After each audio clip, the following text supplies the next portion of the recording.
May mga araw talaga na sarap kumain ng binignit or ginataang bilo-bilo sa Tagalog. Tara, luto tayo. So una guys, maglagay tayo ng coconut milk. Canned milk lang ginamit namin dito, pero kung may fresh kayo na gata, mas mabuti. Painitin muna natin to and make sure low heat lang ha para hindi masunog. Pagkatapos, ilagay na po natin yung landang at lutuin natin ito for 3 minutes. Sa mga nagtatanong ano po yung landang?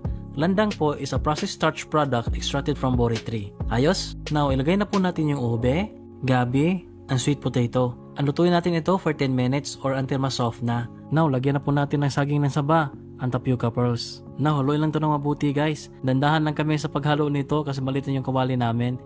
Pagkatapos, lagyan na po natin ng brown sugar. Adjust nyo lang yung taste guys sa gusto nyo. Then, lagyan na po natin ng jackfruit. Slice namin to into strips kasi konti lang yung jackfruit namin. Pagkatapos, haluin lang ito ng mabuti. Kasi after nito, ready to serve na. Tignan nyo guys, diba ang sarap na tignan? Yung mga kapitbahay namin nag-abang na, gutom na daw. So yun na guys, yung partner ko nagkuha na para sa mga kapitbahay namin. Marami kasi kami dito. Kita nyo guys, lahat ng bahay dyan bigyan namin, meron pa sa kabila. Oh, aesthetic scene muna bago pamigay. Hello guys, tikman na natin. Pagtikim ko, grabe, sobrang sarap. Sakto lang yung tamis. Yung saging na naman,